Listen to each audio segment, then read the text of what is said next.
Good evening दोस्तों। आप सबको एक बार मेरा नमस्कार। आज एक बार फिर से मैं आपके बीच उपस्थित हूँ एक नए टॉपिक्स के साथ। और आज का टॉपिक भी बहुत ही महत्वपूर्ण है, जो कि महिलाओं के संबंध में है। दोस्तों, ऑनरेबल सुप्रीम कोर्ट ने रिसेंटली एक बहुत ही लैंडमार्क और सिग्निफिकेंट जजमेंट दिया है, जो कि महिलाओं के एबॉर्शन से संबंधित है। दोस्तों, जिसमें कि ऑनरेबल सुप्रीम कोर्ट ने ऐसा माना है कि महिलाओं की वैवाहिक स्थिति के आधार पे प्रेगनेंसी के टर्मिनेशन को डिनाई करना 20 से 24 वीक के पीरियड में असंवैधानिक माना है। तो महत्वपूर्ण बिंदु जो सुप्रीम कोर्ट ने रेज करे हैं, उसके बारे में आपको बताना चाहता हूं। पहला पॉइंट है दोस्तों, ऑनरेबल अपेक्स कोर्ट ने माना है कि किसी भी प्रकार का भेदभाव विवाहित और अविवाहित महिलाओं के बीच में टर्मिनेशन ऑफ प्रेगनेंसी के संदर्भ में उचित नहीं है। दूसरा, सिंगल अनमैरिड वुमेन को 20 से 24 वीक के प्रेगनेंसी को टर्मिनेट करना और डिनाई करना उसको असंवैधानिक माना है कि उनको भी वैसी इजाजत मिलनी चाहिए जैसी विवाहित महिलाओं को मिलता है।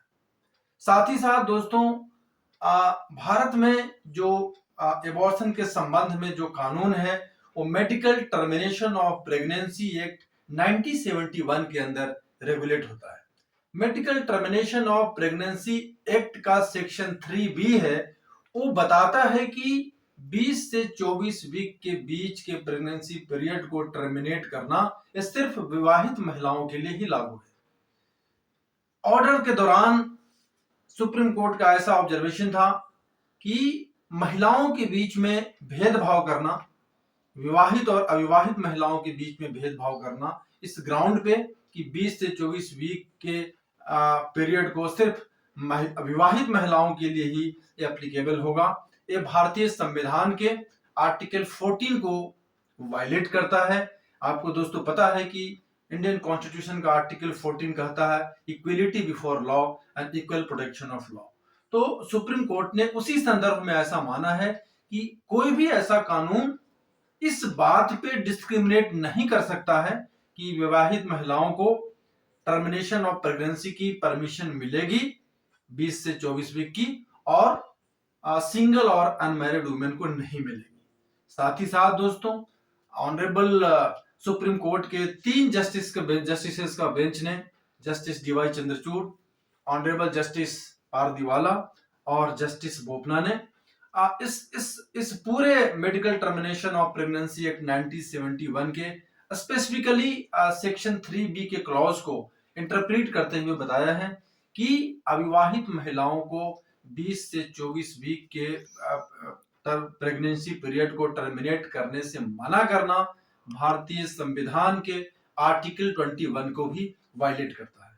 बिकॉज दोस्तों, ऐसा मानना था ऑनरेबल अपेक्स कोर्ट का कि रिप्रोडक्टिव ऑटोनॉमी जो है महिलाओं की, साथ ही साथ उनकी डिग्निटी और राइट टू प्राइवेसी का मामला बनता है इस संदर्भ में कि महिलाओं को 20 से 24 वीक के प्रेगनेंसी को टर्मिनेट नहीं हो सकता, खास करके अनमैरिड वुमेन के लिए।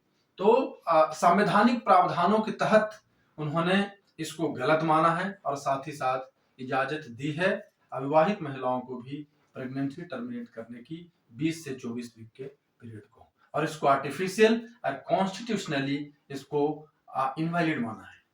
दोस्तों, हिंदुस्तान का जो कानून है जो प्रेगनेंसी के टर्मिनेशन के संबंध में, वो दोस्तों medical termination of pregnancy act 1971 के तहत रेगुलेट होता है।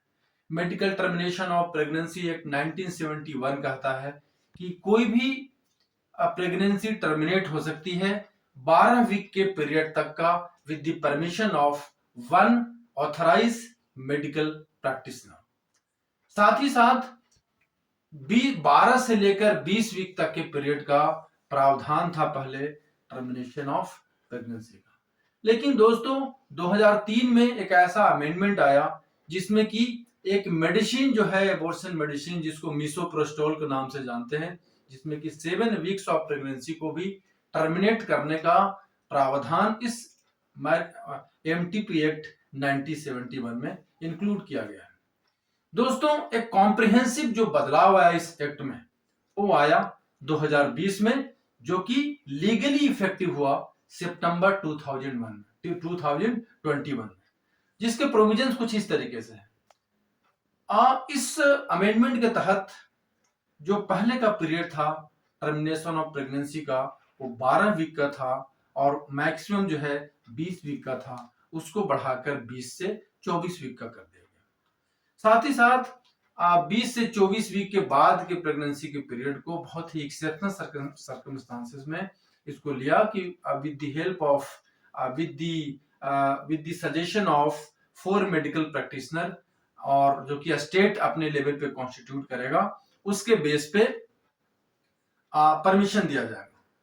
तो दोस्तों, जो एमटीपी एक्ट 1971 है, उसके जो प्रावधान है उसके तहत 20 वीक से कम पीरियड के प्रेगनेंसी को टर्मिनेट करने के लिए एक ऑथराइज मेडिकल प्रैक्टिशनर की रिकमेंडेशन की जरूरत होगी। इसके 2 कंडीशंस है। पहला कंडीशन यह है दोस्तों कि वैसी महिलाओं को जो कि 20 वीक से कम का जिनका प्रेगनेंसी है, उसको टर्मिनेट करने के लिए तभी परमिशन दी जाएगी जिसमें कि एक सिंगल डॉक्टर ने उसको रिकमेंड करा हो।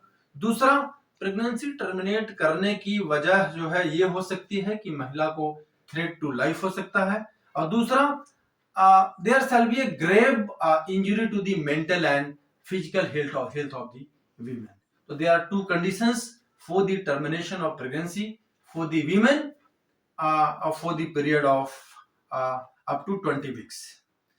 20 से 24 वीक के प्रेगनेंसी के टर्मिनेट करने के कंडीशंस हैं। इसमें 2 ऑथराइज मेडिकल प्रैक्टिशनर का रिकमेंडेशन इज मैंडेटरी। साथ ही साथ इसके अलावा जो कंडीशंस हैं उसमें वैसी महिलाएं जो रेप विक्टिम हो, रेप सर्वाइवर हो। और दोस्तों, इस जजमेंट का एक बहुत ही खूबसूरत पहलू यह है कि ऑनरेबल अपेक्स कोर्ट ने मैरिटल रेप को भी इस कैटेगरी में रखा है, जिसमें कि जहां कहीं भी मैरिटल रेप का मामला आता है वैसे कंडीशन में भी अबॉर्शन की परमिशन दी जा सकती है for the period between 20 to 24 weeks. दूसरा कंडीशन है दोस्तों, यदि कोई गर्ल माइनर है, इंडियन मेजोरिटी एक्ट 1875 कहता है कि कोई भी लेडी जिसका एज 18 साल से कम है उसको हम माइनर की कैटेगरी में रहते हैं। ऐसी महिलाएं जो कि माइनर हैं और माइनर के प्रेगनेंसी के केस में भी वो पीरियड यदि 20 से 24 वीक का है, तो वैसे कंडीशन में भी एज पर दी एमटीपी एक्ट 1971 प्रेगनेंसी की टर्मिनेशन ऑफ प्रेगनेंसी की इजाजत दी जा सकती है। तीसरा कंडीशन है दोस्तों कि यदि किसी लेडीज के मैरिटल स्टेटस में कोई बदलाव आता है प्रेगनेंसी के दौरान, यदि किसी लेडीज के मैरिटल स्टेटस में बदलाव आने का मतलब है या तो लेडी विडो हो जाती है या लेडी का डिवोर्स हो जाता है as per the section 13B of the Hindu marriage act 1955। तो वैसे कंडीशन में भी प्रेगनेंसी के टर्मिनेशन की इजाजत दी जा सकती है for the period between 20 to 24 weeks. अगला कंडीशन है यदि लेडीज कोई फिजिकल डिफॉर्मिटी हो जाती है, कोई लेडीज को फिजिकल डिसेबिलिटी आ जाती है और साथ ही साथ she passes through a grave mental trauma, या कोई ऐसा लगता है, अगला कंडीशन है जिसमें कि ऐसा लगता है कि जो होने वाला बच्चा है वो डिफॉर्मेटिव हो सकता है, उसके लाइफ को कोई खतरा हो सकता है, तो वैसे कंडीशन में भी 20 to 24 वीक्स के पीरियड को प्रेगनेंसी को टर्मिनेट किया जा सकता है। दोस्तों, अगला पॉइंट आता है कि यदि कोई महिला 24 वीक से ज्यादा का उनका प्रेगनेंसी है, तो वैसे कंडीशन में क्या प्रेगनेंसी को टर्मिनेट किया जा सकता है कि नहीं किया जा सकता है।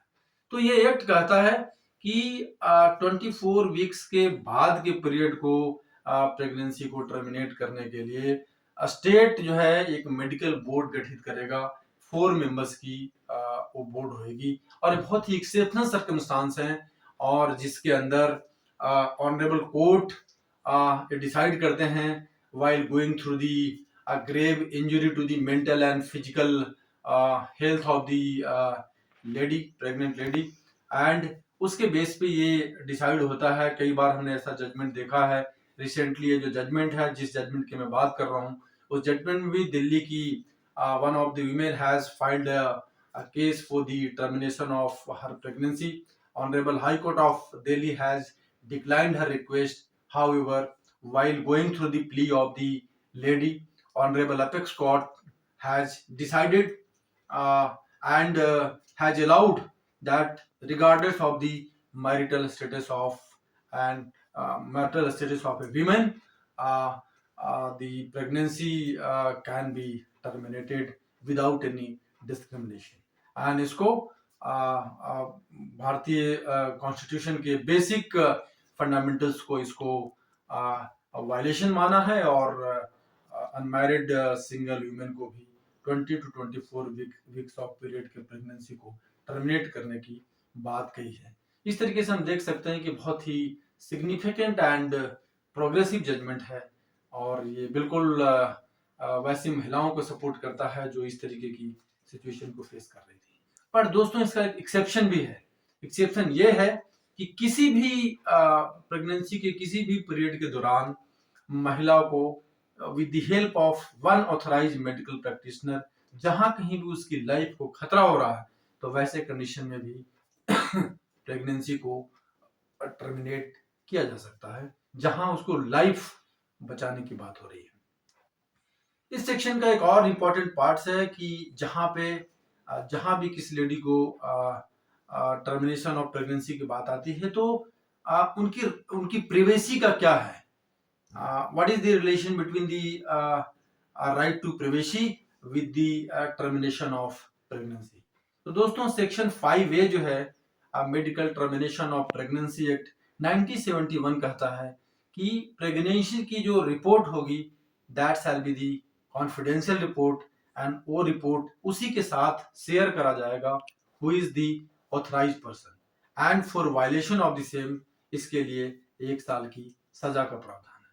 तो दोस्तों जैसा कि आपने देखा ये सुप्रीम कोर्ट का ये जो जजमेंट है बहुत ही लैंडमार्क जजमेंट है। It's a very significant and it's a very progressive judgment where in the honourable apex court has upheld the order of the Honorable Delhi High Court while disregarding the any conditions of marital status of a woman for the termination of pregnancy। और साथ ही साथ article 14 and article 21 के भी sections को support करा है जिसमें कि लेडीज की reproductive autonomy, dignity and right to privacy की बात कही है और इसमें यह बताया है कि सिंगल अनमैरिड वुमेन को भी प्रेगनेंसी के लिए they are also authorised and the law can not discriminate on the basis of certain conditions between the married and unmarried women. दोस्तों बहुत ही लैंडमार्क और सिग्निफिकेंट जजमेंट है जो कि महिलाओं के लिए काफी जो है कारगर और उपयोगी है।